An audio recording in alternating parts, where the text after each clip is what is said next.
Hey, Justin, how's it going? Hi, I'm Justin. Everything is good. So this is Justin Yu. He's a senior developer advocate on my team here, and you're on the other side of the world, right? You're over in Korea, right? Yes, I'm in Korea now. Super early in the morning for us. And Justin's going to jump in and talk to us about OpenAPI extensions with Azure Functions. And April showed a little bit about Web API, but you've done something fantastic. And I'm going to let you. I'm not going to give away anything, but I'm going to let you kick it off, and we're going to run through your demo. So take it away, Justin. Sure. Thanks, Shane, and thanks, April, about the great example, great presentation of how we can connect our Web API with Power Platform, especially in Power Apps and Power Automate thing. So now I'm going to show how we can leverage our Azure Functions application with OpenAPI extension, so that we can use Azure Functions for your Power Platform custom connector, right? So throughout in the next half an hour or so, I'm going to show some demos, mostly about the technical demos, how we can build the function application with OpenAPI extensions within Visual Studio without having to then deploy it to Azure without having to leave Visual Studio, right? So let's get into it. So, okay, so this is my Visual Studio for now. So I have nothing at the moment. So, and now make sure you have to, you should have the latest version of Visual Studio, which is 16.10 now. And then I'm going to add a new project here with the OpenAPI, the Azure Functions. Then it says, okay, let's create Azure Functions project. Now, when you have the latest version of Visual Studio, you will be able to see these two things: HTTP trigger and HTTP trigger with OpenAPI. So now I'm going to use HTTP trigger with OpenAPI. So use that, then it will display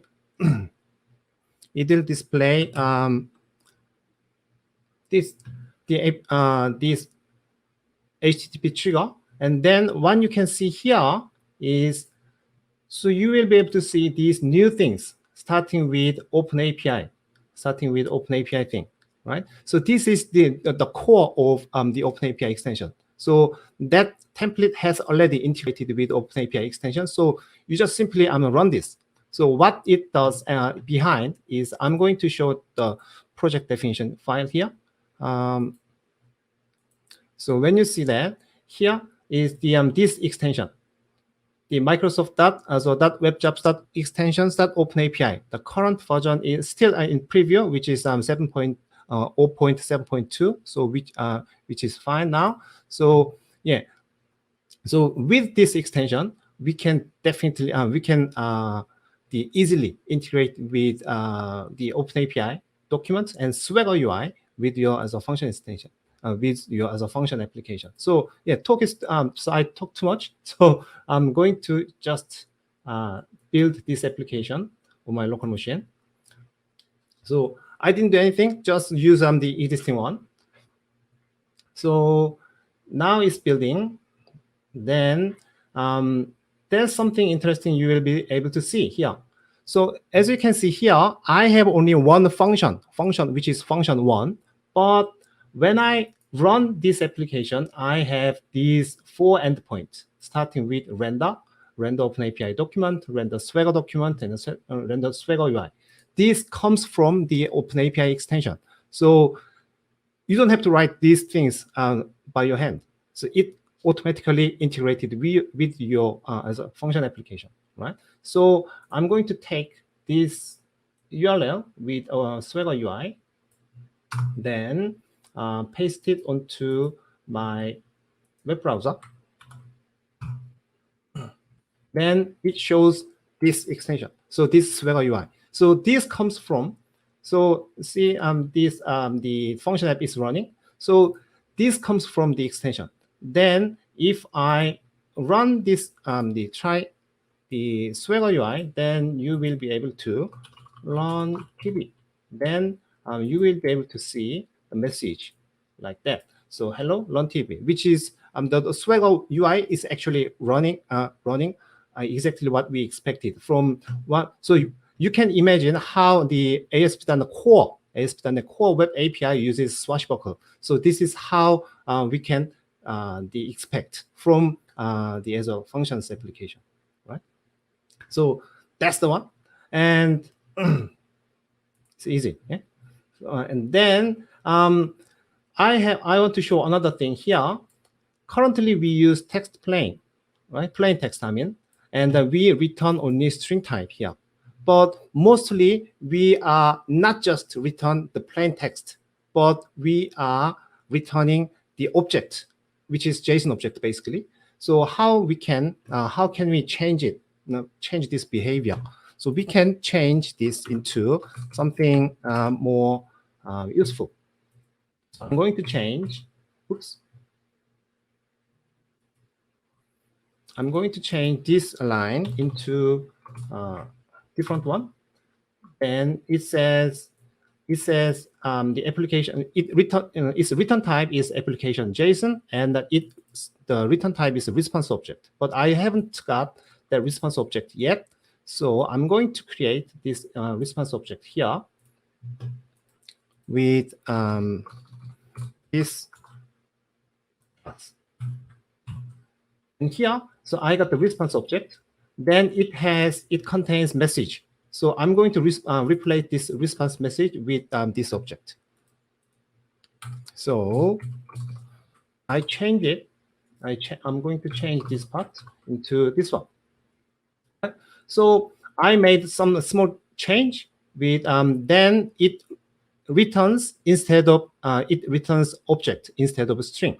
So now I'm going to build this function again. Then it will display something different. So it's built again. Now I'm back to the UI side, and as you can see here, there is nothing under the name, the function endpoint. So if I change this value, change this page now, and you will be able to see the response object here, right? And then when you see, when I try this one again, run pb, then it will display the OpenAPI, the JSON object, right? Before that, it was just returning the plain text. Now it returns the JSON objects, like that. So basically, whatever you build as a function application, it actually automatically reflects your Swagger UI, and even here a Swagger document as well. So this is your Swagger document.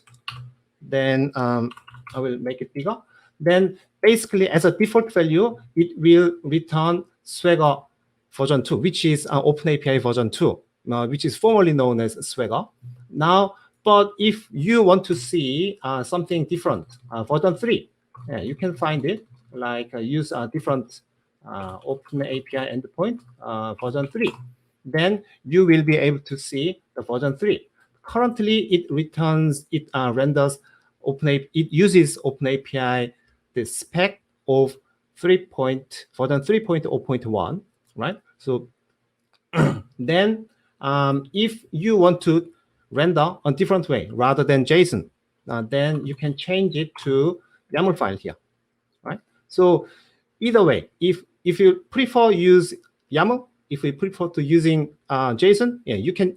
That's the perfectly possible. And if you want to use version 3 or version 2 of OpenAPI spec, that's okay. So whatever you want, then you can make it.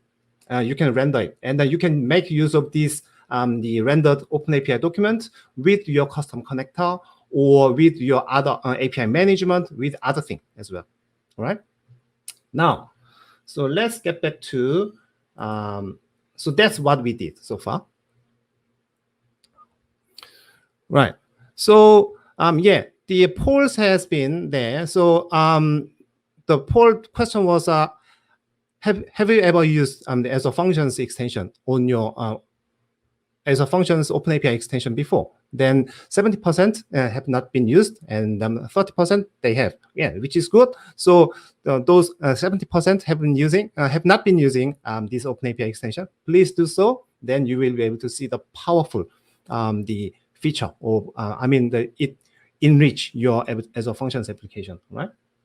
So now I built the OpenAPI. I built Azure Functions with OpenAPI support. Now how? So let's connect to what April did. April showed us before. So I'm going to deploy this as a functions application from Visual Studio, not having to leave Visual Studio, right? So let's do the right-click publish here. Yeah, I know. People don't like don't like right-click publish, but let's do this for now.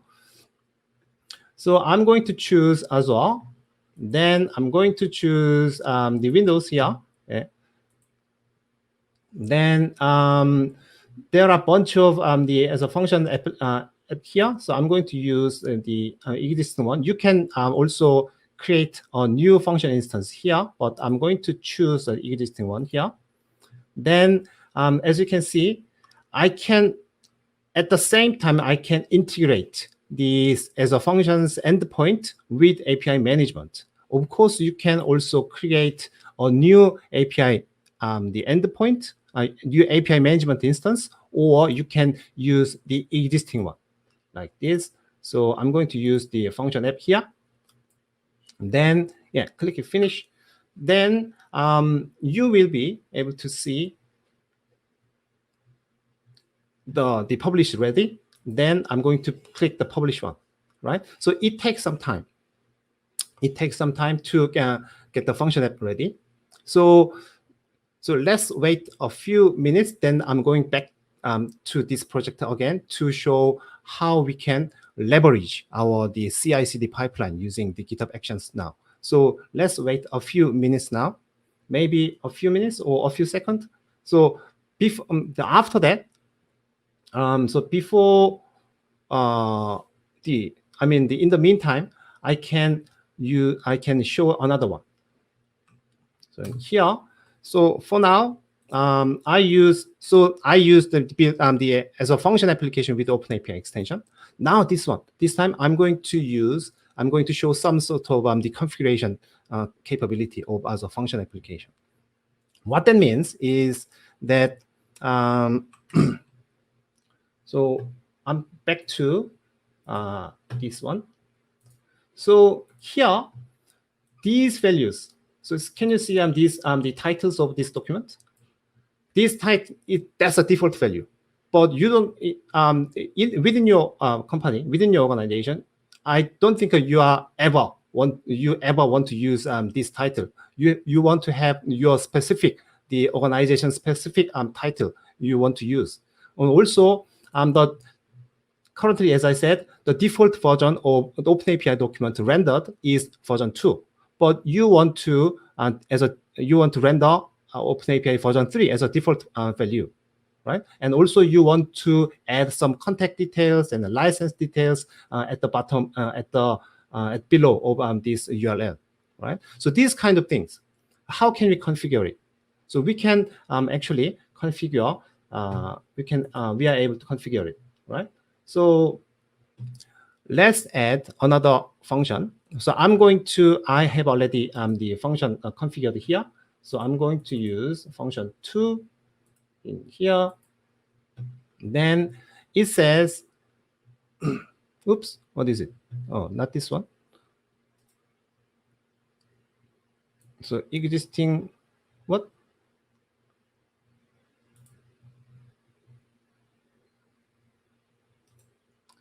So I'm going to add a new project, existing project here.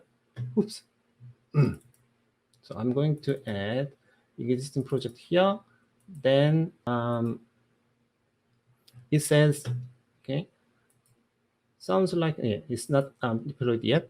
So I'm going to add. So I'm going to delete this one. So I added the function 2, which contains the OpenAPI configuration options, which is within this class, I declared my own configuration, OpenAPI configuration options by inheriting default OpenAPI configuration options comes from the OpenAPI extension.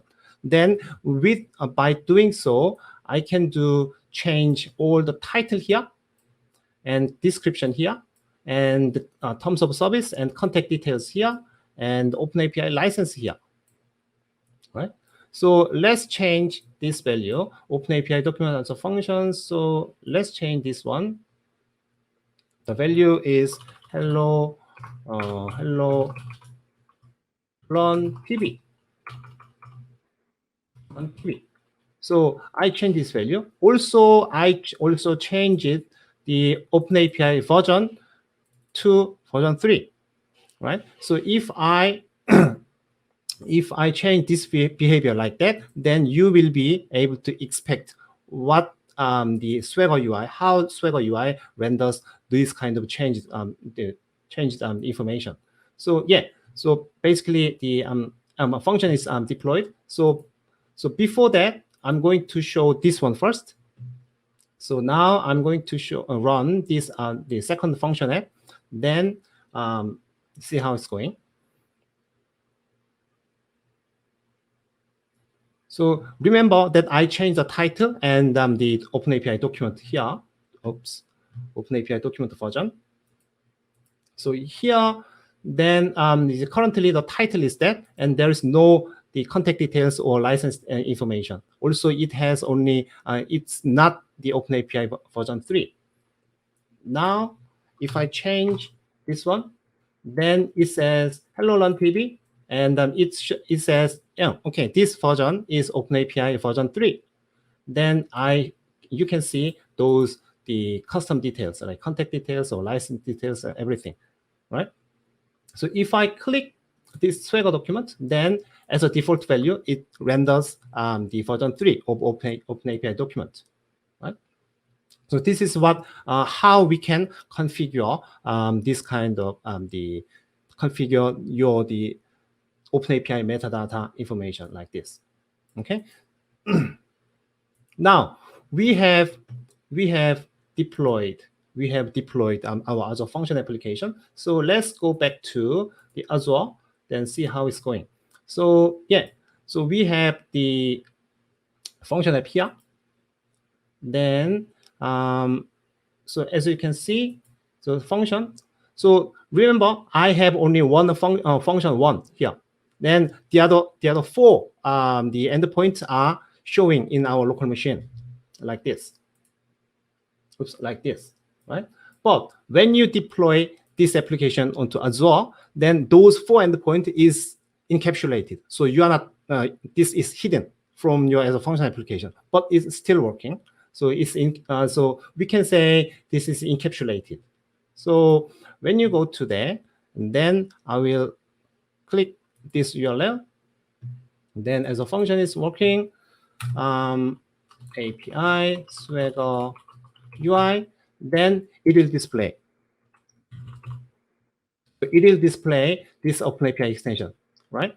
And you can see this this OpenAPI the document as well, right?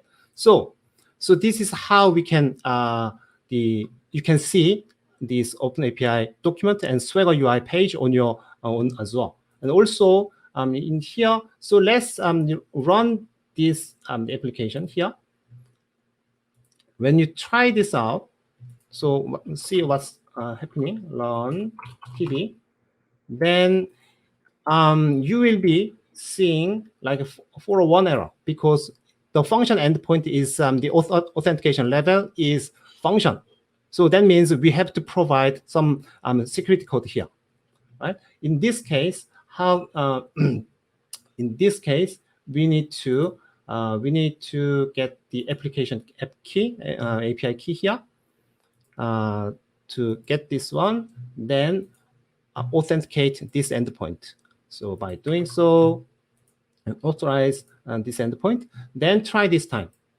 Then it will display the result, expected result, right? So By doing so, we can the secure your endpoint as well, right?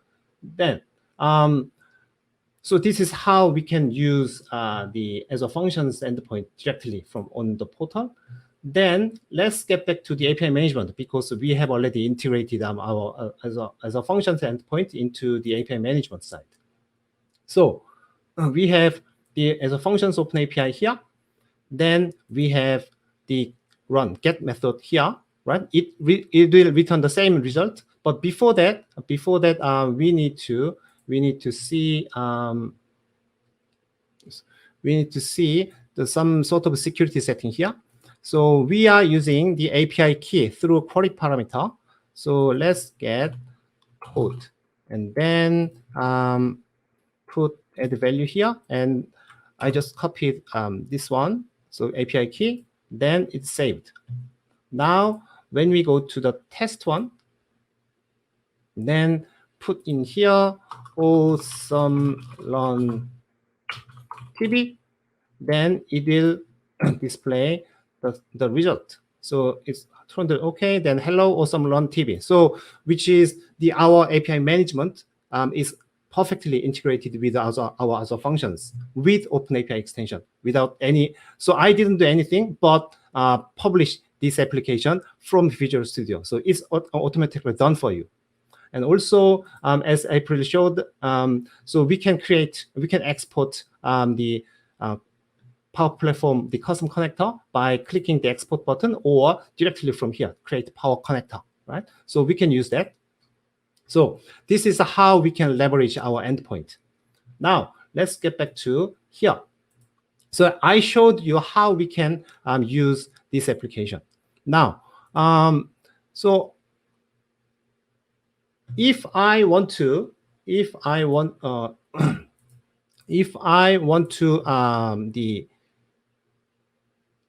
what should I do? Oh, okay.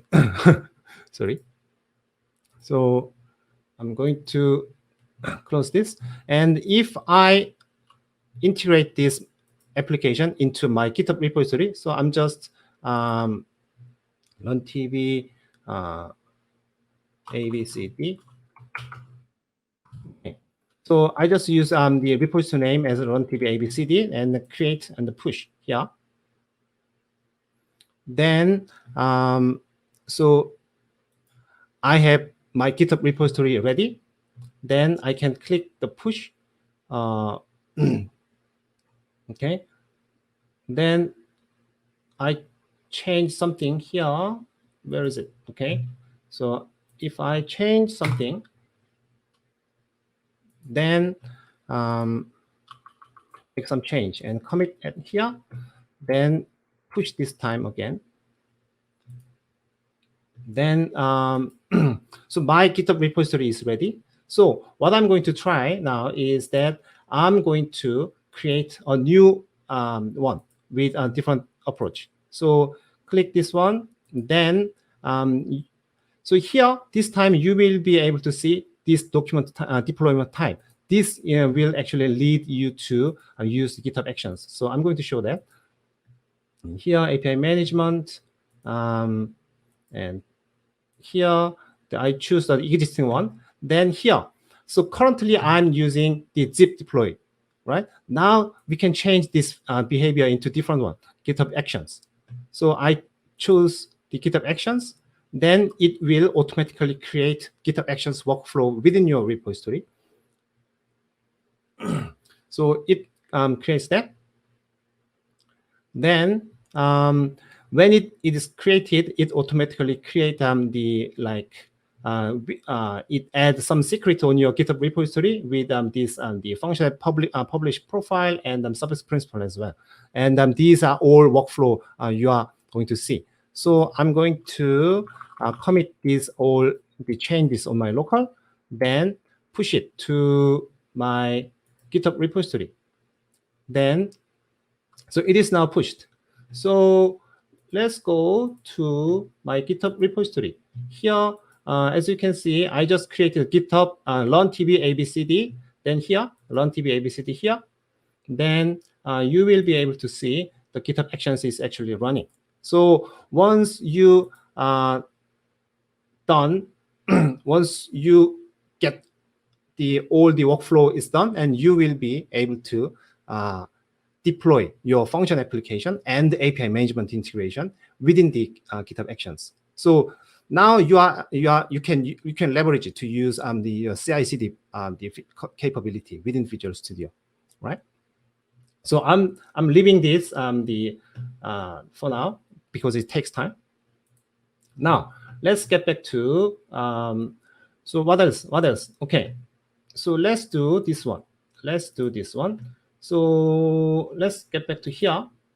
So what I'm going to show for now is that so we are using the functions application here, and I'm going to change some configurations. So what I'm trying to achieve is that I want to secure. So what I want to secure OpenAPI document endpoint. What that means is that currently these endpoints are all anonymous. So it allows anonymous access. But sometimes we want to expose this OpenAPI document within the organization. Only for people have the access key, right? In that case, how can I leverage it? So in this case, we can change some behavior from this by changing the environment variables here. So I'm going to add OpenAPI document label. So I'm going to add the label. So OpenAPI authentication label for the document. So here, so as I said, I'm going to use this the authentication label as function. Currently it's anonymous, so I'm going to change this behavior to a function. So I'm changing it, and also I'm going to add the OpenAPI API key here. So I change it. Now, so it's changed. Then when I try to render this endpoint, so you will be able to see some differences. So when I try to render this application, it says, okay, 401 error, because we just secured this endpoint by accessing the function level. So we need to provide which one, the API keys here. We need to provide the API key to Azure functions here, like code. Then you will be able to see this document, right? So by doing so, you can safely secure your OpenAPI document, the endpoint for to render OpenAPI document for others to use. All right. So this is one thing, and also what I want to show is that so I changed this behavior. All right.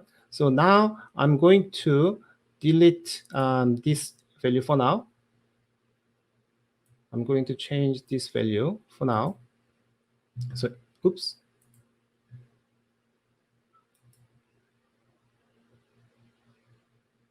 Did I change it? Okay. Did I delete it? Okay, I deleted.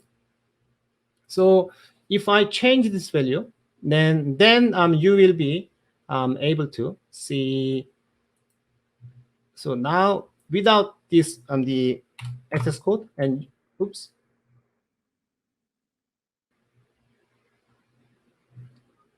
You will be able to see the OpenAPI documents now. Oops, yeah, here we go, right?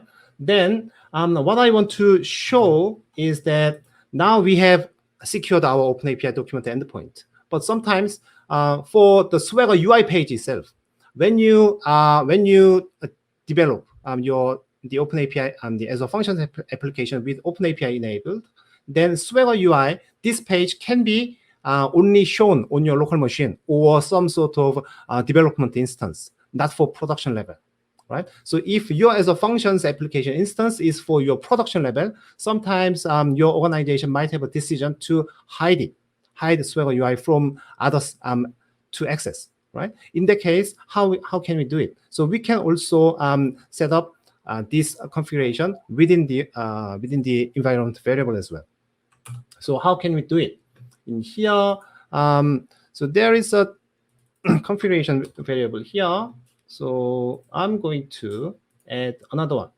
So with hide Swagger UI, then here the default value is false. So if I change this value into true, then it will save and then see how it's going. So it's updated now.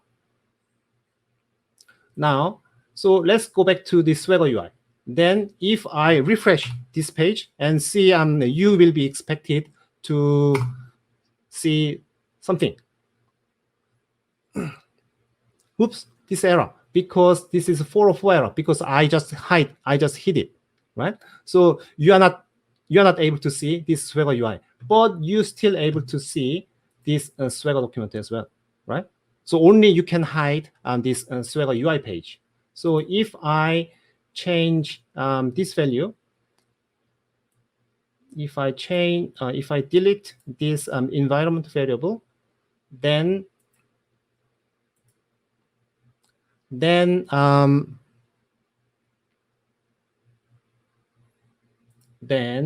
you will be able to see. Oops, yeah, it's refreshing. So you will be able to see the Swagger UI back to your instance, right? So see how it's going. So now,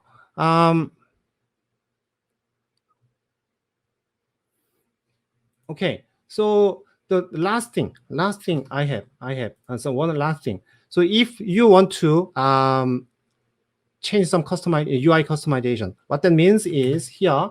So see some the colors here. So if your organization want to change some colors or styles or some sort of behavior, then you can add some custom CSS and custom JavaScript file. In that case, what we can do here is that I'm going to add another project here. So I'm going to add another project called the custom UI options. So if I change if I have the custom UI options, then you will be able to see some differences. Then by doing so, what we can do is I add the custom CSS of the changing the color. I add the custom JavaScript file to show the console log here. So let's run this application on my local machine. Then see how it's going. So yeah, so let's get this is the last thing I can show you. So let's wait for another minute. Is it ever running? Okay, so let me just close it again. Then see how it's running. Oops. Is it ever running? Okay.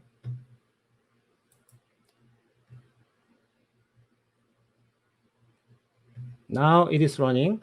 And so when I change it, so when your local machine is here, so currently it shows black, but if I run this application, it changes the UI, something like this. And also, if I open the console log here, when I refresh this the UI, then you will be able to see this the console log here. So by doing so, I just showed a simple example, but you will be you can change your all the styling and with some sort of default behavior of Swagger UI page by providing the custom CSS and the custom JavaScript file. So yeah, so that's it. That's the end of my demo. Whew, it was long.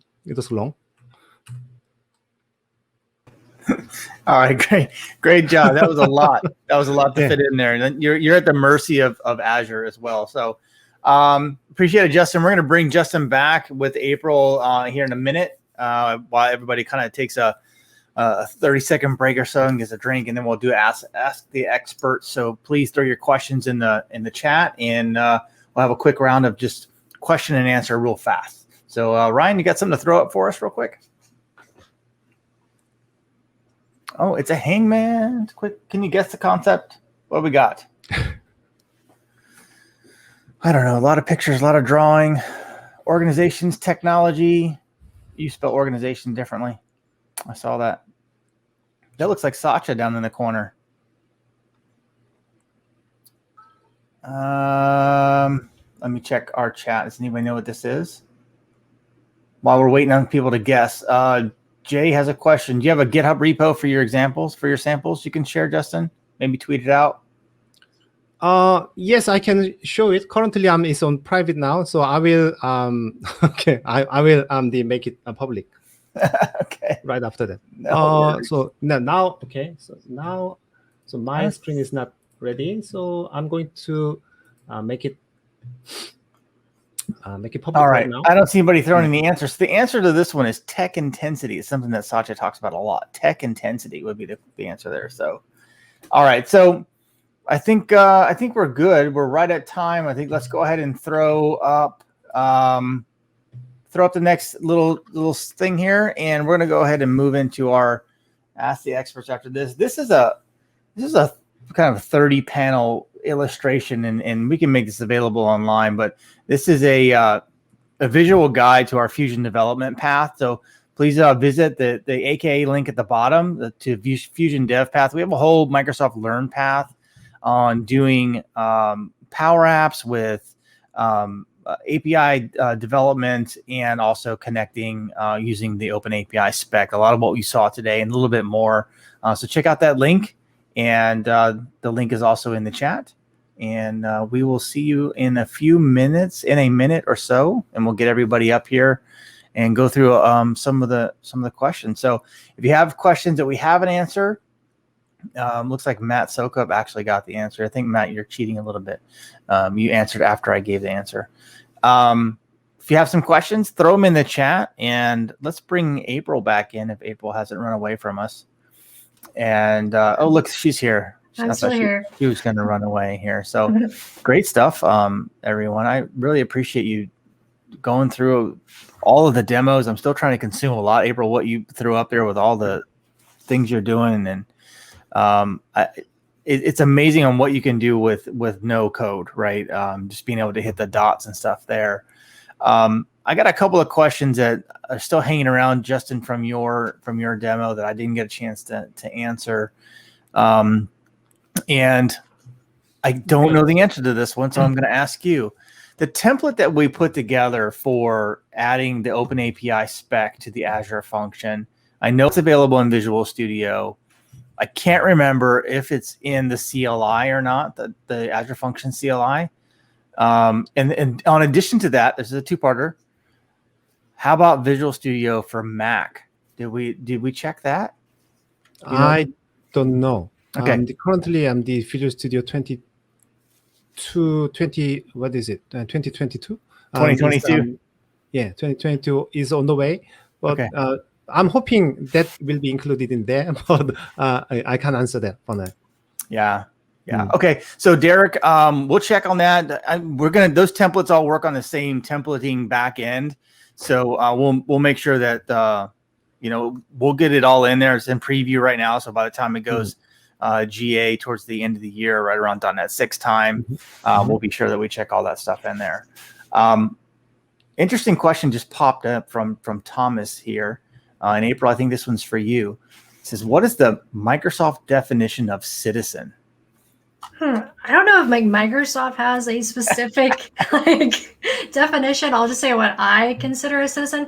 I like to say low code dev instead of citizen developer myself, but it's just someone maybe not with a traditional programming language background, but that uses productivity tools like Excel, PowerPoint, Word, and stuff like that, building applications with low code tools. That's what I define it as. Yeah, I think it's a good definition. That's fine.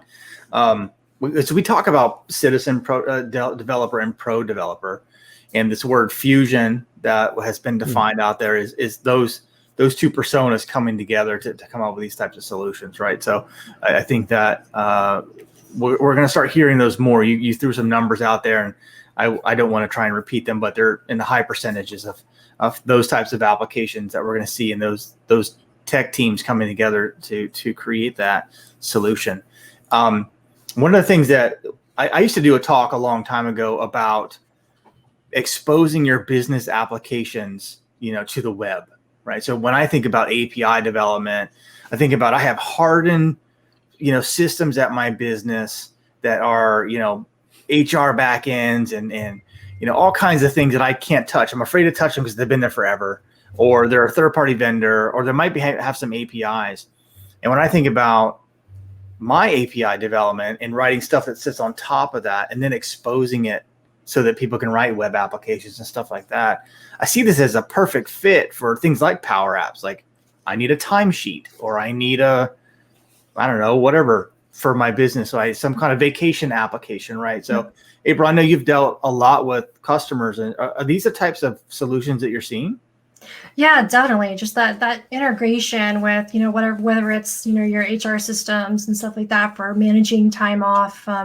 It's probably the most common integration point that I see hands down is with custom connectors and integrating with APIs like that for a lot of those common solutions, whether it's departmental or enterprise solutions like handling time management, managing timesheets, and just different use cases like that. Sure.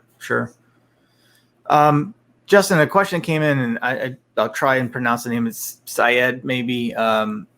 This had asked, what should we use OpenAPI, or why should we use OpenAPI if we can achieve the same with Azure Functions API?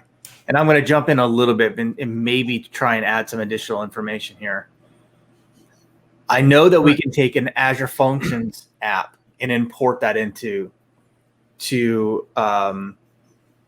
APIM, or I can just use the endpoint itself. Why would I want to use OpenAPI if I can get the same thing out of just a regular endpoint? Why would I want to use an OpenAPI spec?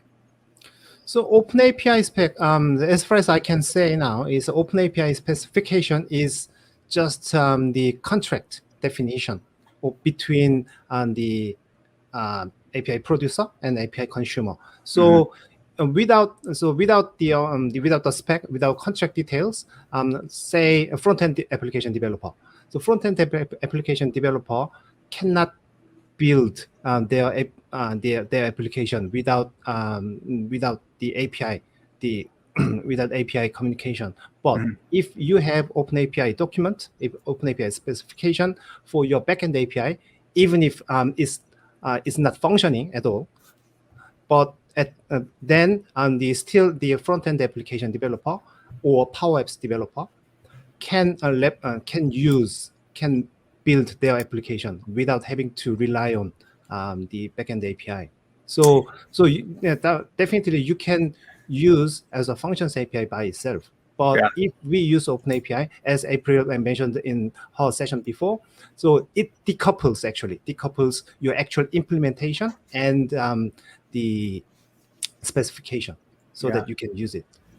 Yeah, and I think, April, you've probably been into businesses where they go, hey, we have all these APIs in the back, and you go, well, what do you have? And they go, oh yeah, there's 5 endpoints, and you go, okay, well, what does this thing do? And it's got like some descriptor method like that. And I think if we had an open API spec, that you just, in your example, you hit dot, right?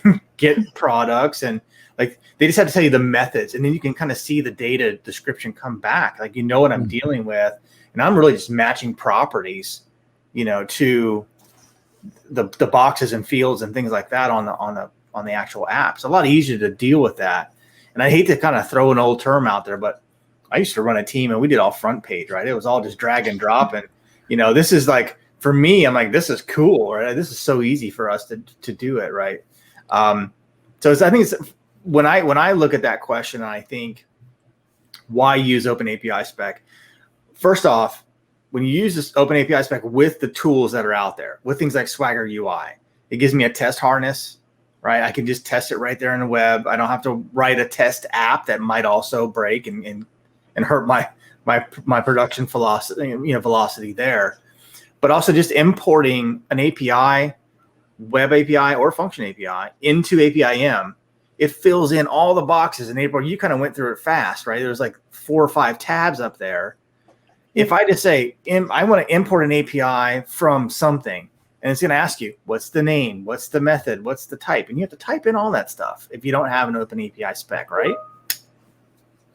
Yeah, I mean, exactly. To me, the biggest reason why is, well, if you want to integrate it with Power Platform, that's really, you need an OpenAPI spec one way or the other to do it. So if you want to have that low code integration, it's definitely the way to go. Yeah, for sure.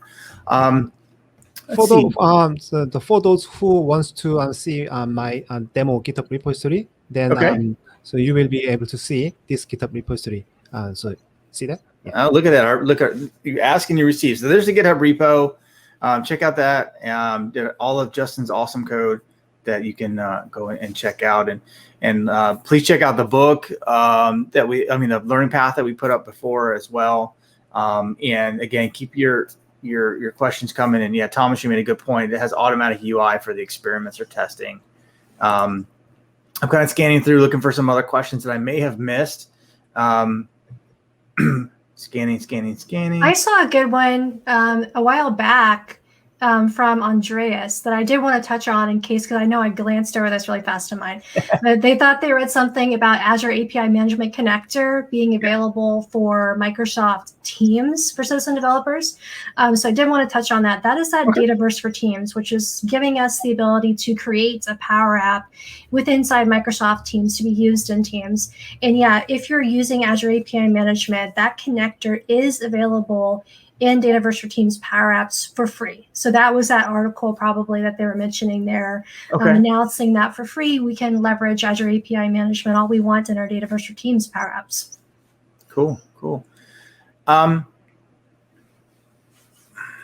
right, so there's a question here too, maybe a little M365. I think this is around, looks like it was right around April, right around your demo. Something about Graph API using API Gateway internally. Do you see a lot of Power Apps using Graph API or M365, in some of their experience and maybe some of the challenges around that?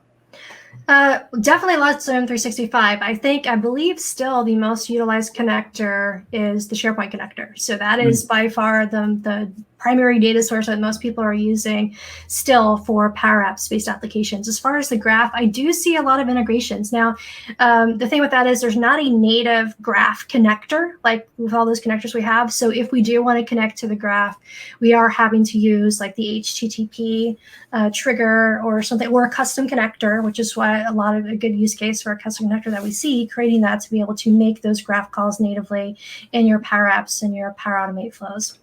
Okay. Cool. Have you we talked about the licenses earlier, as Justin was presenting it, I seem to remember us announcing a developer license or some new license at Build. Do you recall what that license was or what the dynamics were around that? Off the top of my head, no. I know with like your Visual Studio Enterprise, like you get a license for Power Apps to be able to test and dev Power Apps on now the URL. I believe that was the one, yeah. Yeah, I can't remember the name of it or the URL, but yes, that was announced at Build, which is pretty cool because that was a big ask for a while, right? Is how can we help pro devs be able to more seamlessly create Power Apps and test that. So the fact that it's included with that Visual Studio Enterprise license is cool. Yeah. What so during the build, there was an announcement that they called Power Apps Developer Plan. So we can use that. It used to be a Power Apps Community Plan, and now it changes the name to Developer Plan. Then with a lot more features and more capability, so that you can build Power Apps and Power Automate within that. Yeah, that was actually that was another announcement. So there was for the Visual Studio one, but then there was the Power Apps Dev. So the community plan, as Justin said, has been around for a while. But one of the key things that they're going to be adding for this dev plan is the ability to have multiple environments. So if you've used the Power Platform before, environments are kind of logical security boundaries, and we often use those for like our dev, test, and prod for the solutions that we build. So the ability that they're adding to have multiple environments is actually pretty huge, because that means now we can test out our application lifecycle management in the dev plan, which we couldn't do previously because it was limited to one environment.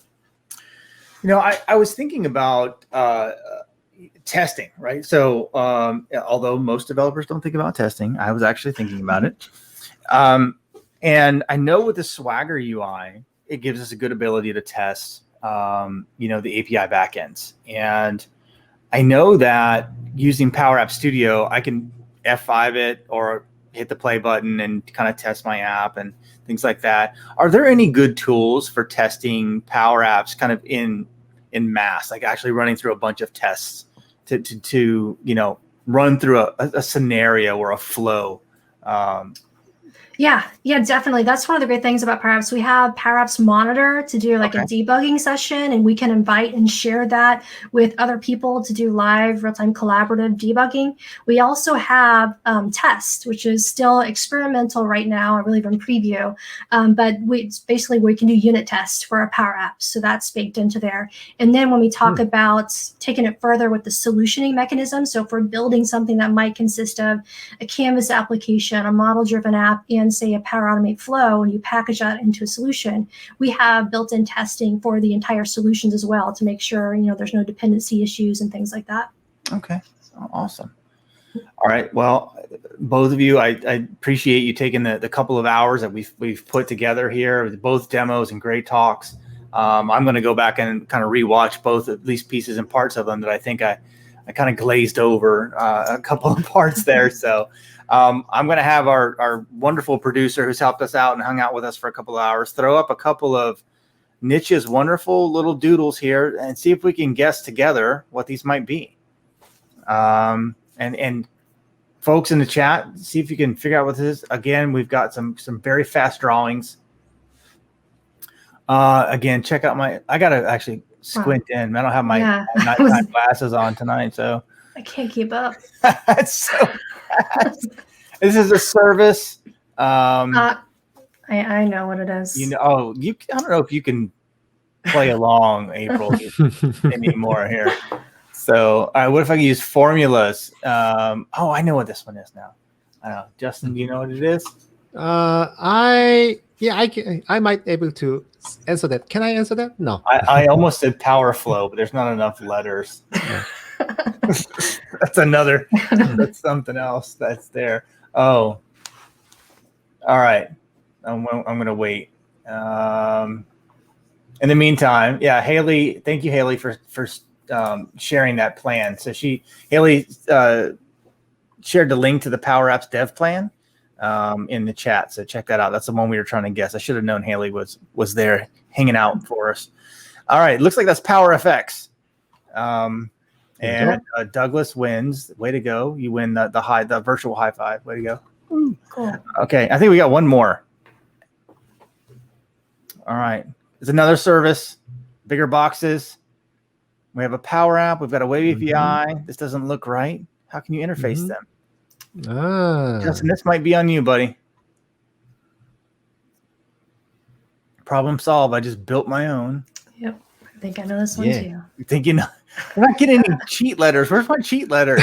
That's you want to connect Power Apps to an external service. But what if I have? Whoa! It went away. Oh no! What happened? Oh, there we go. There we go. Yeah. So I love that answer. You love that answer. We have talked a lot about this answer today. Yeah, we did. All right. I'm gonna see wait. If maybe Douglas can get 2 in a row there. Thomas, you're pretty close. I give you that. API gateway is not the correct answer, but it's pretty close. That is one way to do this. I would say that's a way to do it. Yeah, and our friends Jeremy and Douglas both got it. Douglas, you've been on point tonight, buddy. Custom connector is the correct one. And that's going to shut us down for the evening or morning for you, Justin. I want to mention just one more time and be repetitive. Look, check out the links in the chat to the learning path, the ebook. Thank you, Haley, again for sharing the link to the dev plan. And we've got more events coming up on Learn TV around similar things where you can join.